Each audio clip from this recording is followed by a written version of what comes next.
then the rich people exploit the farmer. Or when a farmer has a poor crop, a poor quality crop, and some rich people have very high quality crop, then they are also exploited. And this is the form which has been mentioned in the tradition that you just referred to.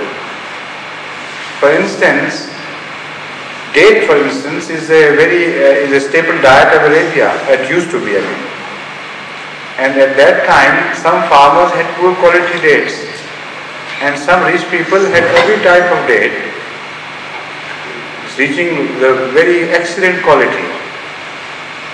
And those poor farmers who wanted to eat the excellent quality dates for occasions, when they approached such farmers, they said, all right, we will give you high quality dates, but for 1 kilo of high quality dates, we will get 5 kilos of your dates, and so on and so forth. Or when they were in need, they would say, we will give you today this much dates, this much quantity of dates, and we will take later on that much quantity of dates. So both these were forms of exploitation.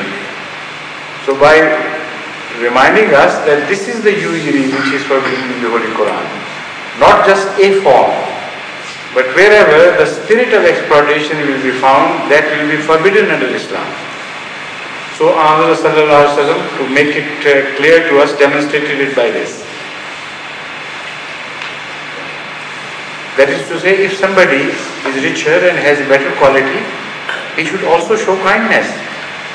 He should exchange it at the same, with the same way and immediately. So that if a high quality is thrown as a favor to some poor person, it's a good act. So that is promoted. I mean, not only exploitation is forbidden, but a better quality is sown into Muslims' culture and habits. So those people who have been brought up in Pakistan, and particularly children, and then they have arrived in these Western countries, at least they have some exposure to the true teachings of Ahmadiyya because of the environment surrounding them. But unfortunately, those who are either born here or been brought up go to the schools where there is more Christianity and other sources. And the evidence of this comes about during the training class which we are holding in the Gospel for Atfal particularly, in the shape of some horrifying questions, some alarming questions which they raise. For example, why the Ahmadis are rich? Why the Ahmadis, the non-Ahmadis are rich and building beautiful mosques? Why Ahmadis are not rich? And so on. Why do you call those questions horrible questions? So in the sense that maybe inquiry is things from an innocent mind. You not find it at all. Although it's only horrifying to us, maybe not to them. They are innocent questions to them as well. Yes, to an extent, because I like the answer. Maybe I think a good answer to them. Many more questions that you like to answer. Answers are not difficult to give. The question is, why did you have such reaction? This is what is worrying me. Also, maybe you should always be entertained normally, neutrally. No question, unless it is asked with malintention, bad intention, should be treated as a horrible question. Questions may arise in any direction, an investigating mind must not be suppressed. And the children's minds particularly should be encouraged to spell out whatever they feel. So may I humbly submit that the word horrifying I used is only my own maybe wrong word. Perhaps what you wanted to say was that you were shocked at their lack of understanding such things as are normally understood in people who are brought up in Pakistan things. Is that right? Hazur has understood my mind more than I could understand my own. I hope so. Yes.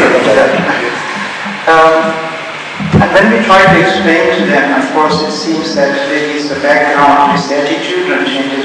My request is, how do you bring about this attitudinal change rather than giving a direct answer? What is that? Everybody should be responsible for training. look at this youngster Nori. Come here. He has been asking many questions here. Did you find any of his questions horrifying or not? No, sir, most amusing and very interesting. Were you brought up here in this country? You were born here? Yes, you tell me. It depends on the family.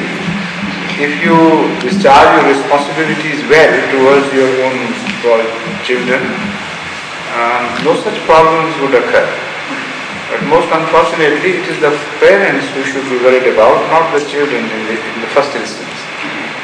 If they are not very serious about their religion or their culture, their values, these things will happen. And these classes are held to complement their efforts. Sometimes they can put in some efforts, but not all. So to complement those efforts, such classes are held. So it's a continuous struggle.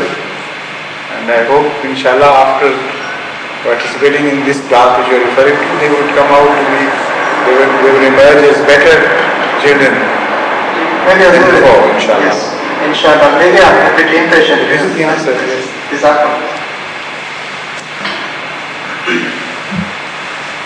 Yes, please. How is your little child? It's fine. So I was just wondering whether this viral disease, which is nowadays very common in certain communities, AIDS, has some relationship with the calamity. Relationship or anything with the calamity which came upon Hazrat Lut's Could have been, I don't know. Because I read in a paper, there was a very good research article on AIDS in a scientific magazine. And I read it very carefully. And there he mentioned that in bisexual people, this is more common. So that is exactly what you refer to. Bisexual means who have a heterosexual behavior.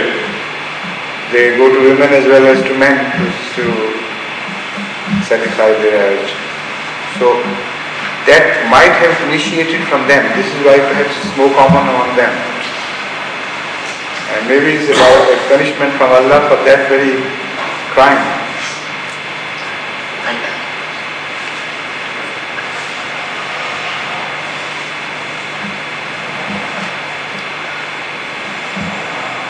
Any questions? Palestine, yes?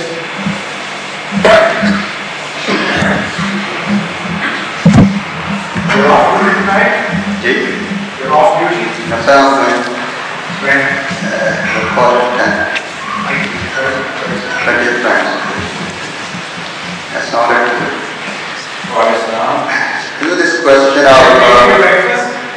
Sorry? Have you taken your breakfast? Last night I was not at work, sir. So you didn't take your breakfast this evening? No, sir. Because he sleeps the whole day. Actually, breakfast time waiting in the evening. So let's go to exactly what happens. About 3 o'clock I take my breakfast in the afternoon. Right. And this question of when some young children die very young before they become responsible for acting upon the Sharia. As I understand... Actually, how many young children die very young? Very young children die very young. Perhaps I should have put it another way, so that... As I understand, a prophet will be sent to them at the time of Qiyamah. I may be wrong, but this is my understanding. Prophets will be sent to them At the time of Qiyamah. Where did you learn this? This must be a misunderstanding I have from this.